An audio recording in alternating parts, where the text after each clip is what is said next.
أصبحنا وأصبح الملك لله رب العالمين.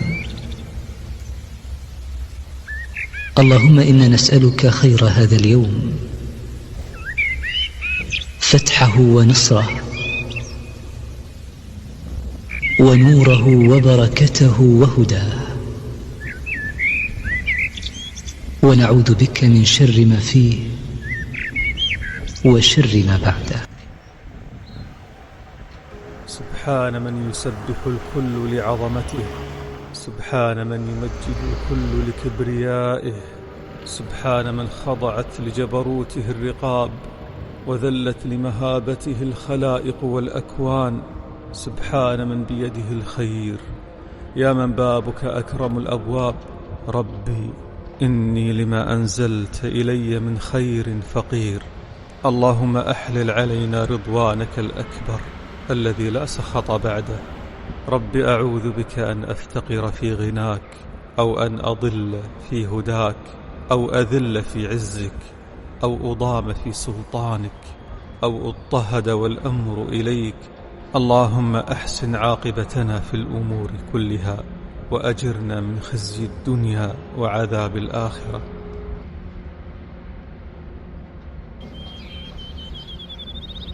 بسم الله والحمد لله والصلاة والسلام على رسول الله.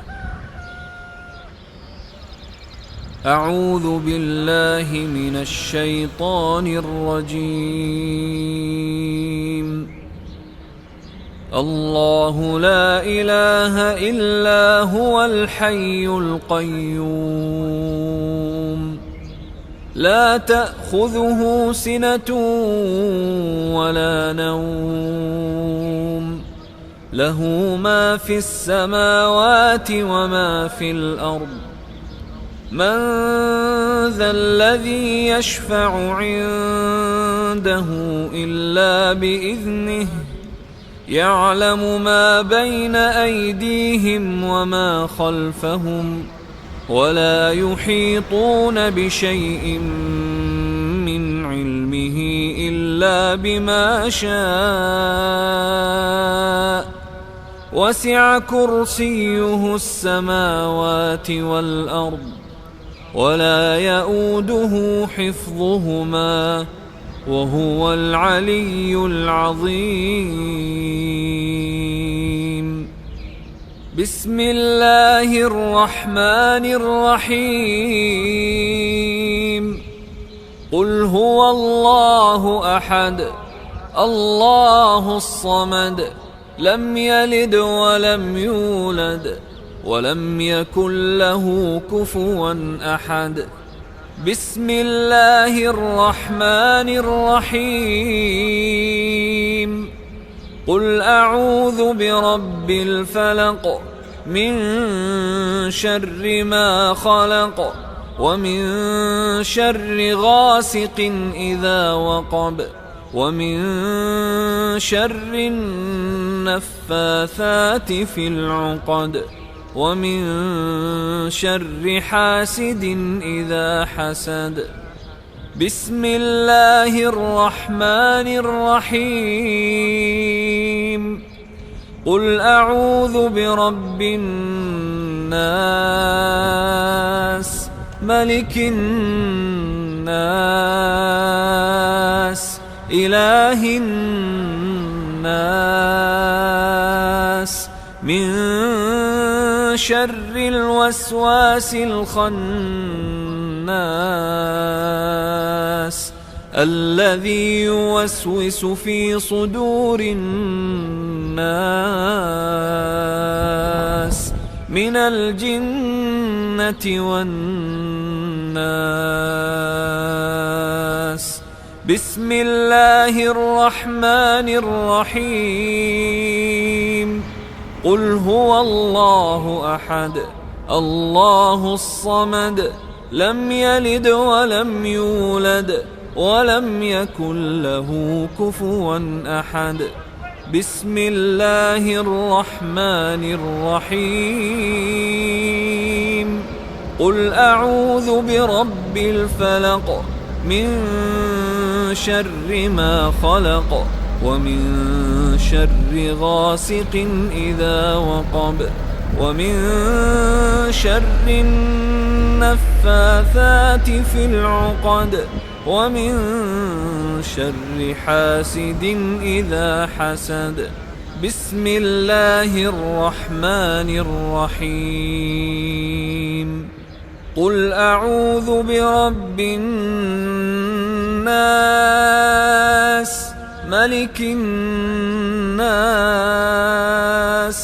إله الناس من شر الوسواس الخناس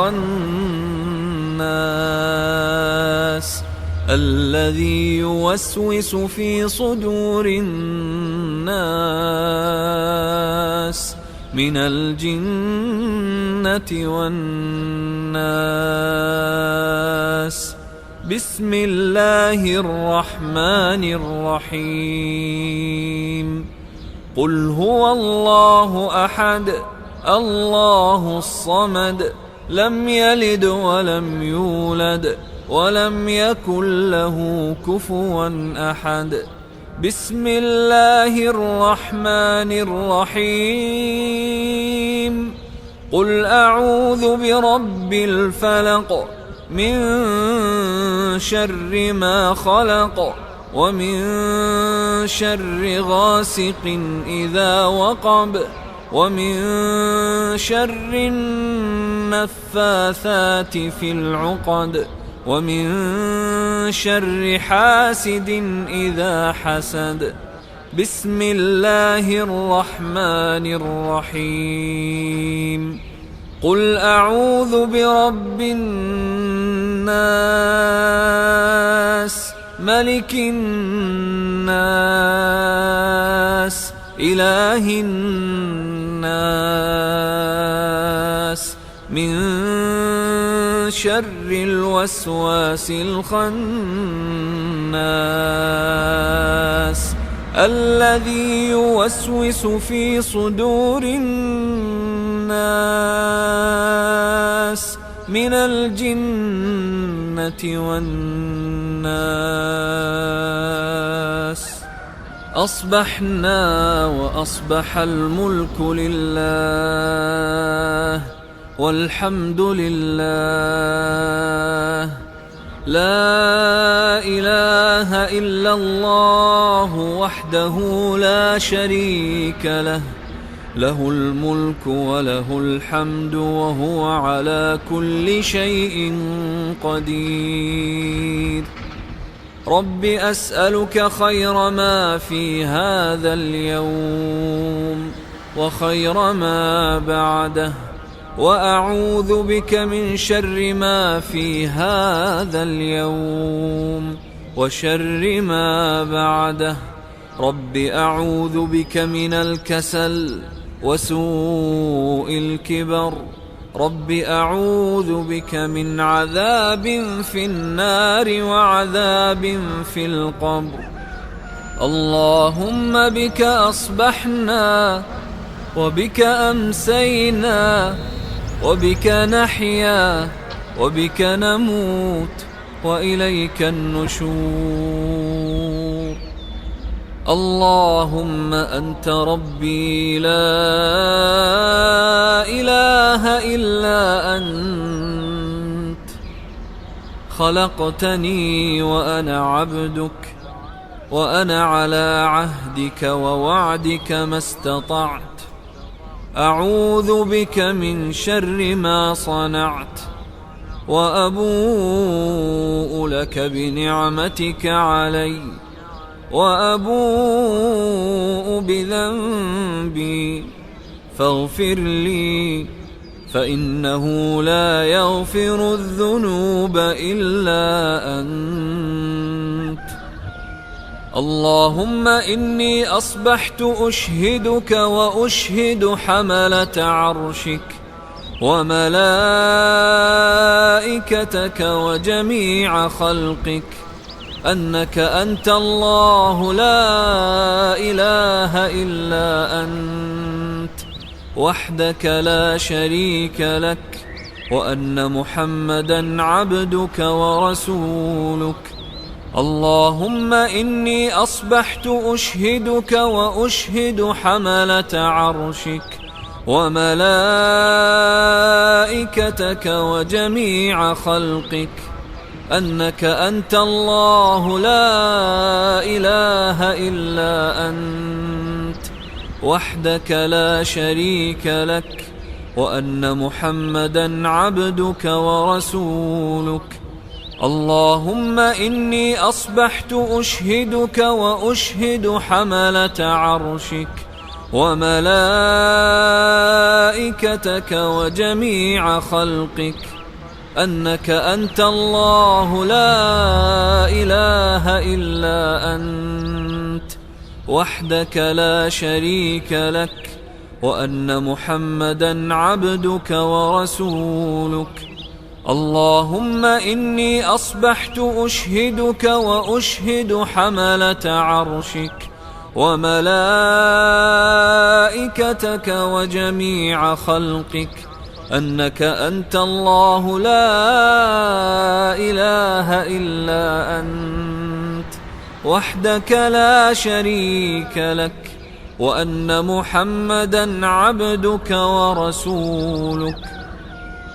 اللهم ما أصبح بي من نعمة أو بأحد من خلقك فمنك وحدك لا شريك لك، فلك الحمد ولك الشكر.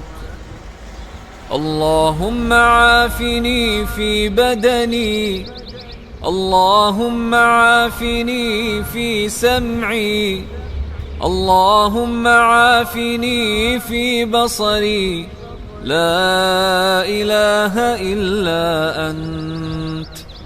اللهم إني أعوذ بك من الكفر والفقر، وأعوذ بك من عذاب القبر، لا إله إلا أنت. حسبي الله لا إله إلا هو، عليه توكلت وهو رب العرش العظيم. حسبي الله لا إله إلا هو، عليه توكلت وهو رب العرش العظيم. حسبي الله لا إله إلا هو، عليه توكلت وهو رب العرش العظيم. حسبي الله لا إله إلا هو، عليه توكلت وهو رب العرش العظيم.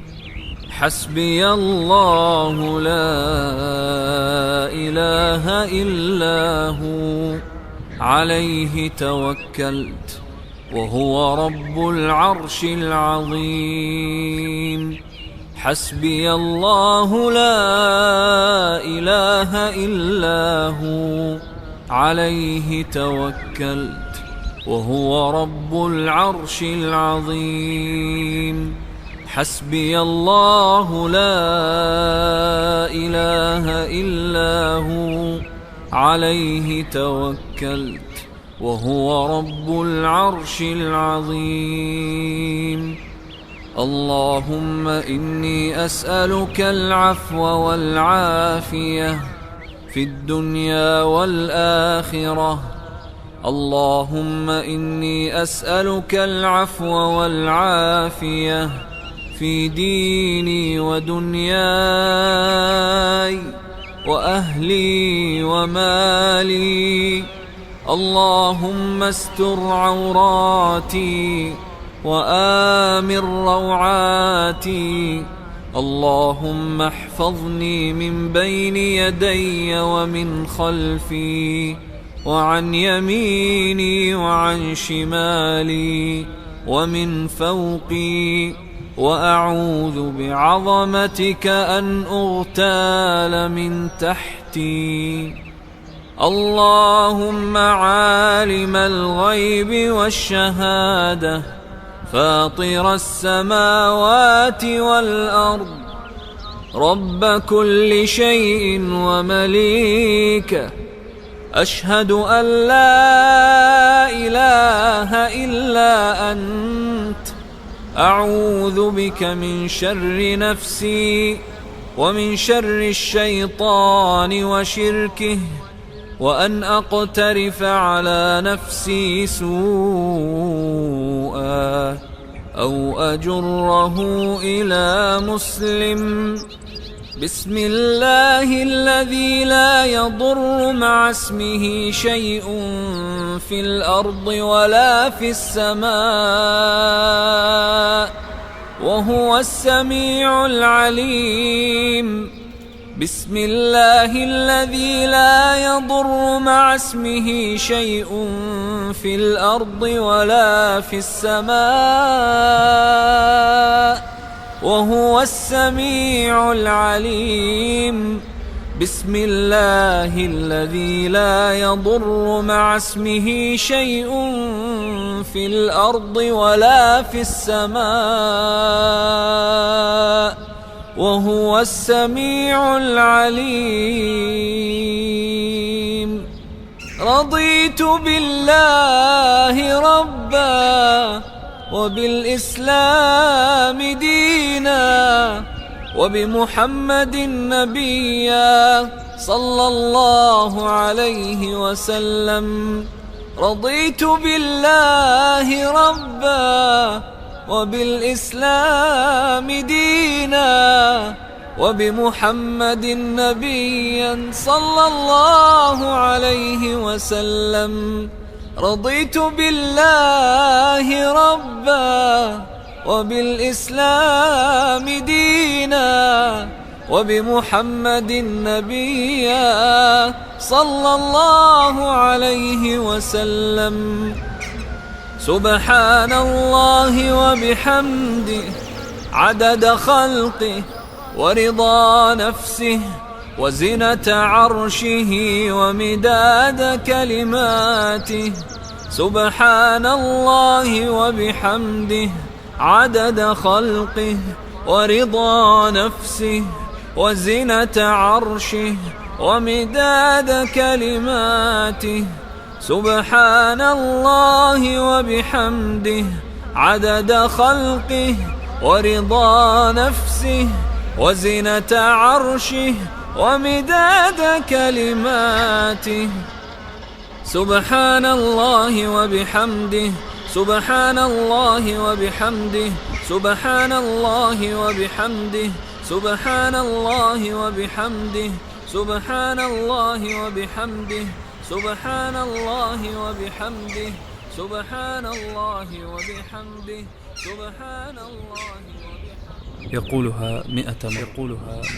يا حي يا قيوم برحمتك أستغيث أصلح لي شأني كله ولا تكلني إلى نفسي طرفة عين.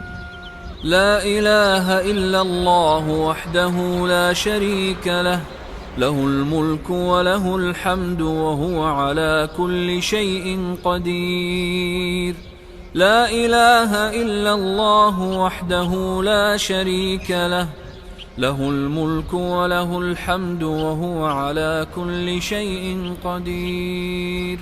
لا إله إلا الله وحده لا شريك له له الملك وله الحمد وهو على كل شيء قدير.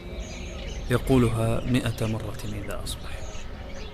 أصبحنا وأصبح الملك لله رب العالمين.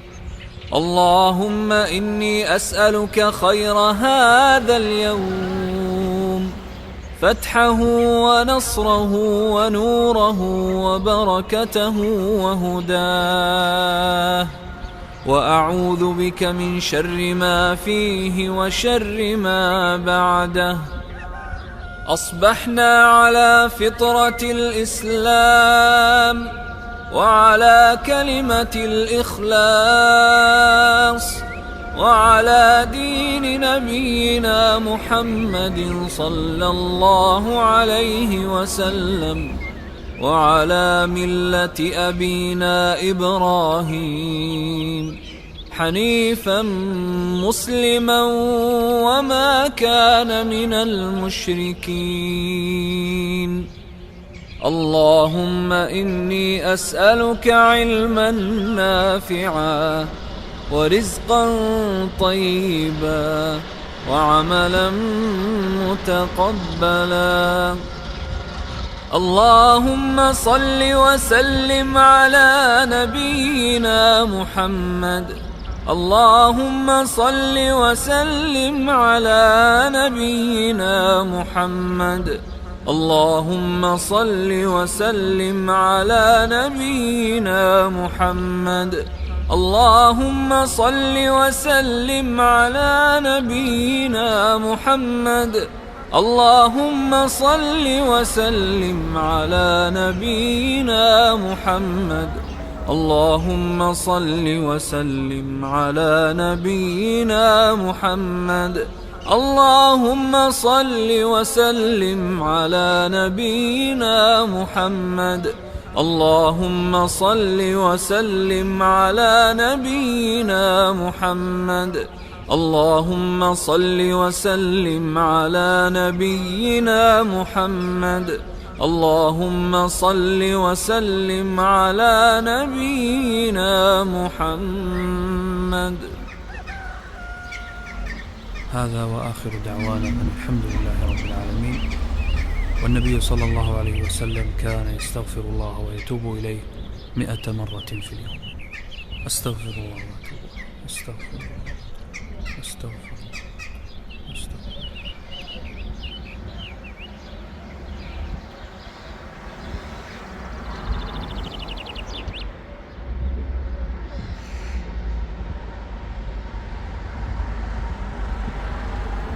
السلام عليكم ورحمة الله وبركاته.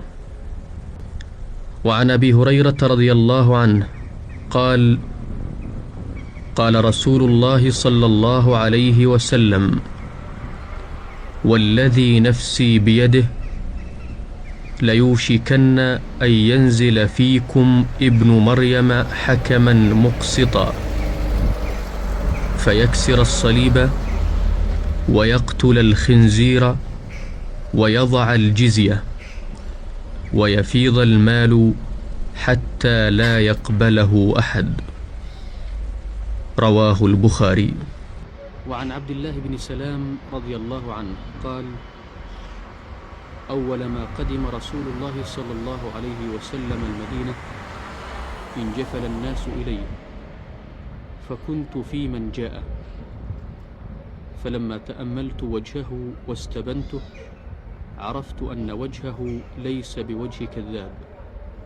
قال: فكان أول ما سمعت من كلامه أن قال: أيها الناس، أفشوا السلام وأطعموا الطعام وصلوا الأرحام وصلوا بالليل والناس نيام تدخلوا الجنة بسلام. رواه الترمذي وقال: حديث حسن صحيح. قال رسول الله صلى الله عليه وسلم: من قال حين ينصرف من صلاة الغداء: لا إله إلا الله وحده لا شريك له، له الملك وله الحمد، بيده الخير وهو على كل شيء قدير، 10 مرات، أعطي بهن 7، كتب الله له بهن 10 حسنات، ومحى عنه بهن 10 سيئات، ورفع له بهن 10 درجات، وكن له عدل 10 نسمات، وكن له حفظا من الشيطان وحرزا من المكروه، ولم يلحقه في ذلك اليوم ذنب إلا الشرك بالله. ومن قالهن حين ينصرف من صلاة المغرب أعطي مثل ذلك ليلته. رواه ابن أبي الدنيا والطبراني بإسناد حسن واللفظ له. العدل بالكسر وفتحه لغة هو المثل، وقال بعضهم العدل بالكسر ما عادل الشيء من جنسه، وبالفتح ما عادله من غير جنسه. عن أبي أمامة رضي الله عنه قال: قال رسول الله صلى الله عليه وسلم: من قال دبر صلاة الغداء لا إله إلا الله وحده لا شريك له، له الملك وله الحمد، يحيي ويميت، بيده الخير وهو على كل شيء قدير 100 مرة قبل أن يثني رجليه، كان يومئذ من أفضل أهل الأرض عملا، إلا من قال مثل ما قال أو زاد على ما قال. رواه الطبراني في الأوسط بإسناد جيد. ورواه فيه وفي الكبير أيضا من حديث أبي الدرداء ولفظه: من قال بعد صلاة الصبح وهو ثان رجليه قبل أن يتكلم: لا إله إلا الله وحده لا شريك له، له الملك وله الحمد، يحيي ويميت، بيده الخير وهو على كل شيء قدير 10 مرات، كتب الله له بكل مرة 10 حسنات، ومحى عنه 10 سيئات، ورفع له 10 درجات، وكن له في يومه ذلك حرزا من كل مكروه، وحرسا من الشيطان الرجيم.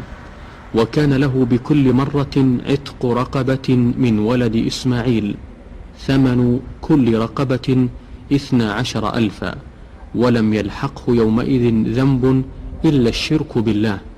ومن قال ذلك بعد صلاة المغرب كان له مثل ذلك.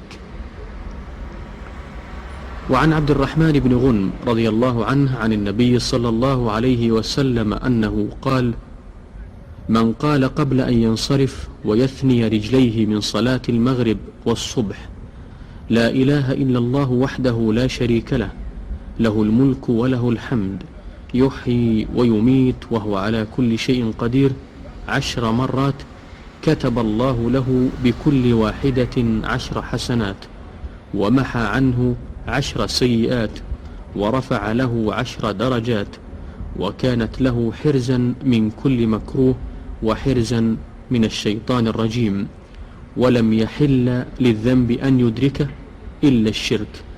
وكان من أفضل الناس عملا إلا رجلا يفضله، يقول: أفضل مما قال. رواه أحمد، ورجاله رجال الصحيح إلا شهر بن حوشب. وعبد الرحمن بن غنم مختلف في صحبته، وقد روي هذا الحديث عن جماعة من الصحابة رضي الله عنهم. وروي عن معاذ بن جبل رضي الله عنه قال: سمعت رسول الله صلى الله عليه وسلم يقول: من قال بعد صلاة الفجر 3 مرات، وبعد العصر 3 مرات: أستغفر الله الذي لا إله إلا هو الحي القيوم وأتوب إليه، كفرت عنه ذنوبه وإن كانت مثل زبد البحر. رواه ابن السني في كتابه. وعن بريدة رضي الله عنه قال: قال النبي صلى الله عليه وسلم: من ترك صلاة العصر فقد حبط عمله. رواه البخاري والنسائي وابن ماجه، ولفظه قال: بكروا بالصلاة في يوم الغيم، فإنه من فاتته صلاة العصر حبط عمله. وعن أبي الدرداء رضي الله عنه قال: قال رسول الله صلى الله عليه وسلم: من ترك صلاة العصر متعمدا فقد حبط عمله. رواه أحمد بإسناد صحيح. وعن ابن عمر رضي الله عنهما عن النبي صلى الله عليه وسلم قال: الذي تفوته صلاة العصر فكأنما وتر أهله وماله. رواه مالك والبخاري ومسلم وأبو داود والترمذي والنسائي. عن أبي علي المصري قال: سافرنا مع عقبة بن عامر الجهني رضي الله عنه، فحضرتنا الصلاة، فأردنا أن يتقدمنا، فقال: إني سمعت رسول الله صلى الله عليه وسلم يقول: من أم قوما فإن أتم فله التمام ولهم التمام، وإن لم يتم فلهم التمام وعليه الإثم. رواه أحمد واللفظ له، وأبو داود وابن ماجه والحاكم وصححه، وابن خزيمة وابن حبان في صحيحهما ولفظهما: من أما الناس فأصاب الوقت وأتم الصلاة فله ولهم، ومن انتقص من ذلك شيئا فعليه ولا عليهم. وعن عبد الله بن عمر رضي الله عنهما أن رسول الله صلى الله عليه وسلم قال: من أما قوما فليتق الله وليعلم أنه ضامن مسؤول لما ضمن، وإن أحسن كان له من الأجر مثل أجر من صلى خلفه من غير أن ينقص من أجورهم شيئا، وما كان من نقص فهو عليه. رواه الطبراني في الأوسط. وعن أبي هريرة رضي الله عنه أن رسول الله صلى الله عليه وسلم قال: يصلون لكم فإن أصابوا فلكم وإن أخطأوا فلكم وعليهم. رواه البخاري وغيره. وابن حبان في صحيحه ولفظه: سيأتي أو سيكون أقوام يصلون الصلاة، فإن أتموا فلكم وإن انتقصوا فعليهم ولكم. وعن عبد الله بن عمر رضي الله عنهما أن رسول الله صلى الله عليه وسلم قال: ثلاثة على كثبان المسك، أراه قال: يوم القيامة: عبد أدى حق الله وحق مواليه، ورجل أما قوما وهم به راضون، ورجل ينادي بالصلوات الخمس في كل يوم وليلة. رواه أحمد والترمذي وقال: حديث حسن. ورواه الطبراني في الصغير والأوسط بإسناد لا بأس به. وعن أبي هريرة رضي الله عنه أن رسول الله صلى الله عليه وسلم قال: لو يعلم الناس ما في النداء والصف الأول ثم لم يجدوا إلا أن يستهموا عليه لاستهموا. رواه البخاري ومسلم. وفي رواية لمسلم: لو تعلمون ما في الصف المقدم لكانت قرعة. وعن أبي هريرة أيضا رضي الله عنه قال: قال رسول الله صلى الله عليه وسلم: خير صفوف الرجال أولها وشرها آخرها، وخير صفوف النساء آخرها وشرها أولها. رواه مسلم وأبو داود والترمذي والنسائي وابن ماجه. وروي عن جماعة من الصحابة منهم ابن عباس وعمر ابن الخطاب وأنس ابن مالك.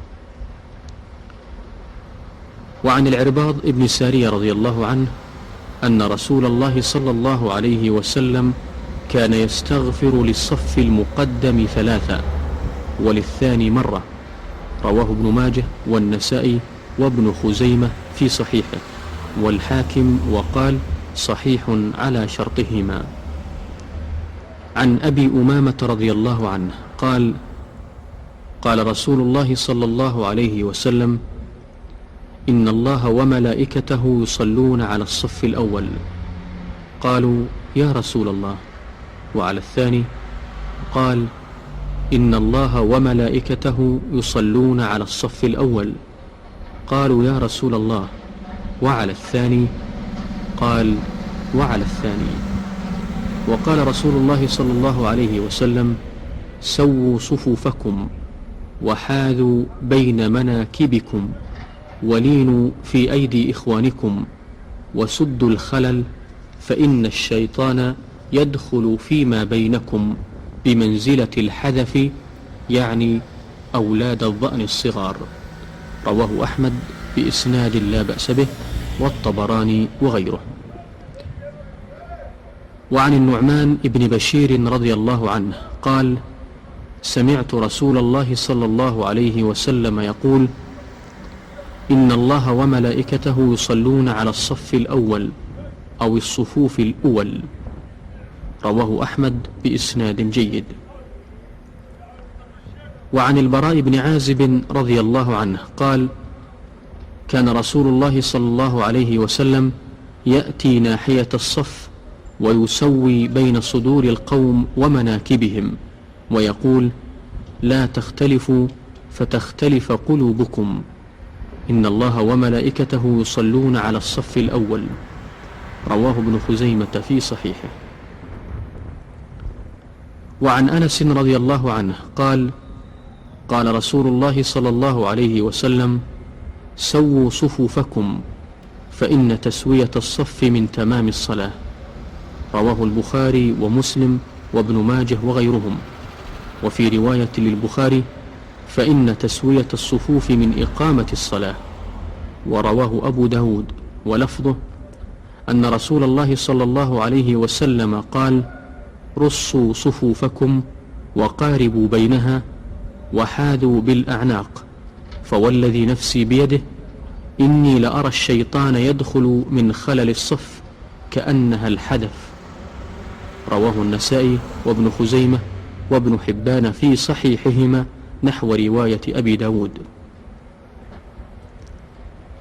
وروي عن علي بن أبي طالب رضي الله عنه قال: قال رسول الله صلى الله عليه وسلم: استووا تستوي قلوبكم وتماسوا تزاحموا.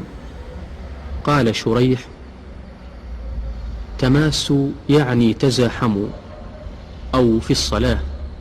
وقال غيره: تماسوا تواصلوا.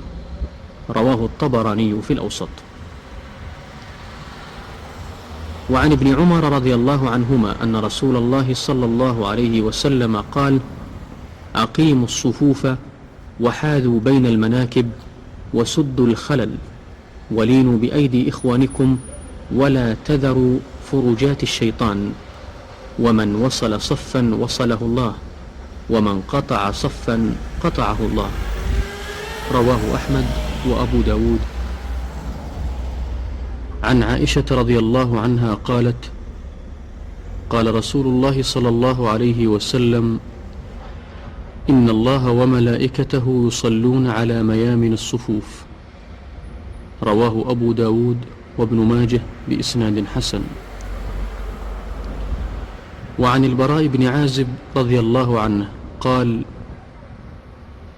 كنا إذا صلينا خلف رسول الله صلى الله عليه وسلم أحببنا أن نكون عن يمينه يقبل علينا بوجهه، فسمعته يقول: رب قني عذابك يوم تبعث عبادك.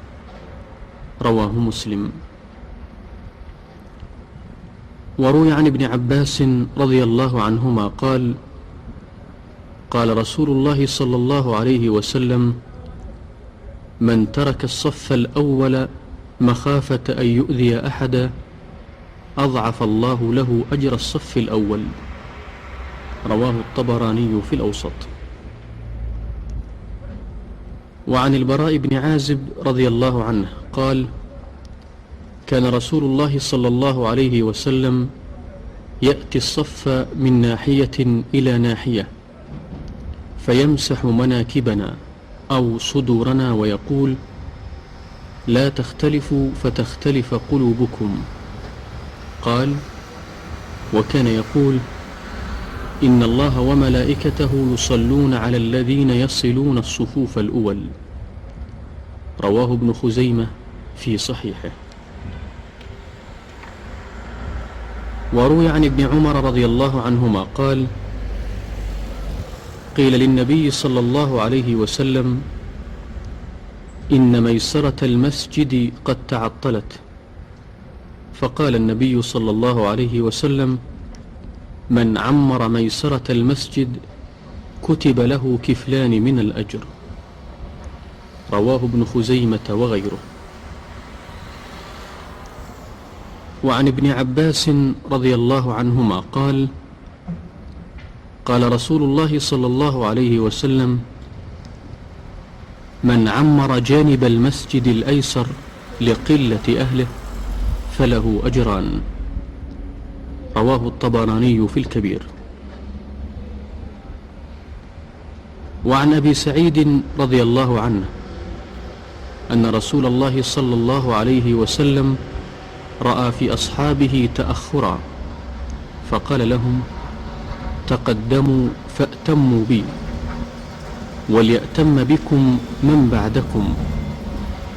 لا يزال قوم يتأخرون حتى يؤخرهم الله. رواه مسلم وأبو داود والنسائي وابن ماجه. وعن النعمان بن بشير رضي الله عنهما قال: سمعت رسول الله صلى الله عليه وسلم يقول: لتسون صفوفكم أو ليخالفن الله بين وجوهكم. رواه مالك والبخاري ومسلم وأبو داود والترمذي والنسائي وابن ماجه. وفي رواية لهم خلا البخاري: إن رسول الله صلى الله عليه وسلم كان يسوي صفوفنا حتى كأنما يسوي بها القداح، حتى رآنا أنا قد عقلنا عنه. ثم خرج يوما فقام حتى كاد يكبر، فرأى رجلا باديا صدره من الصف، فقال: عباد الله، لتسون صفوفكم أو ليخالفن الله بين وجوهكم. وعن أبي هريرة رضي الله عنه أن رسول الله صلى الله عليه وسلم قال: إذا قال الإمام غير المغضوب عليهم ولا الضالين فقولوا آمين، فإنه من وافق قوله قول الملائكة غفر له ما تقدم من ذنبه. رواه مالك والبخاري واللفظ له. عن عائشة رضي الله عنها عن النبي صلى الله عليه وسلم قال: ما حسدتكم اليهود على شيء ما حسدتكم على السلام والتأمين. رواه ابن ماجه بإسناد صحيح، وابن خزيمة في صحيحه، وأحمد. ولفظه: إن رسول الله صلى الله عليه وسلم ذكرت عنده اليهود فقال: إنهم لم يحسدونا على شيء كما حسدونا على الجمعة التي هدانا الله لها وضلوا عنها، وعلى القبلة التي هدانا الله لها وضلوا عنها، وعلى قولنا خلف الإمام آمين. رواه الطبراني في الأوسط بإسناد حسن.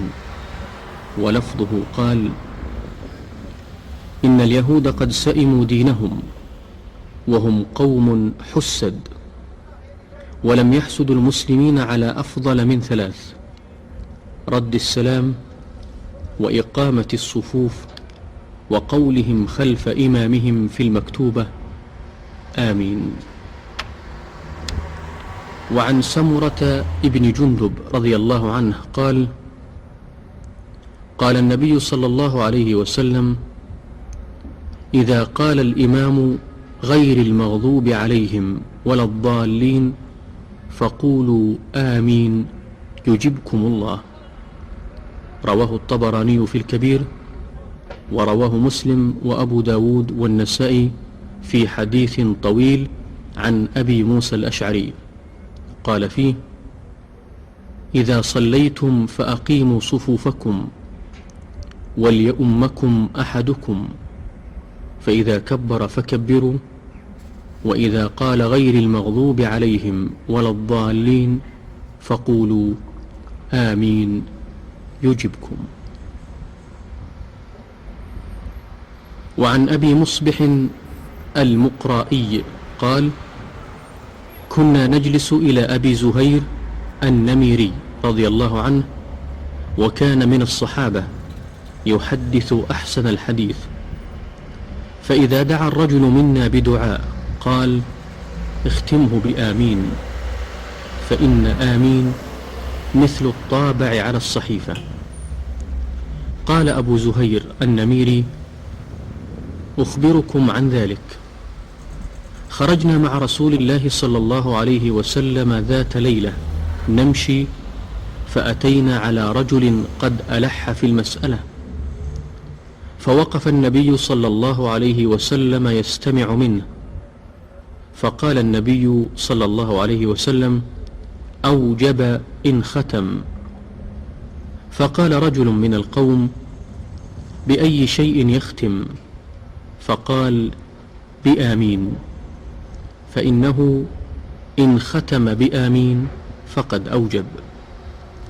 فانصرف الرجل الذي سأل النبي صلى الله عليه وسلم، فأتى الرجل فقال: اختم يا فلان بآمين وأبشر. رواه أبو داود. وعن ابن عمر رضي الله عنهما قال: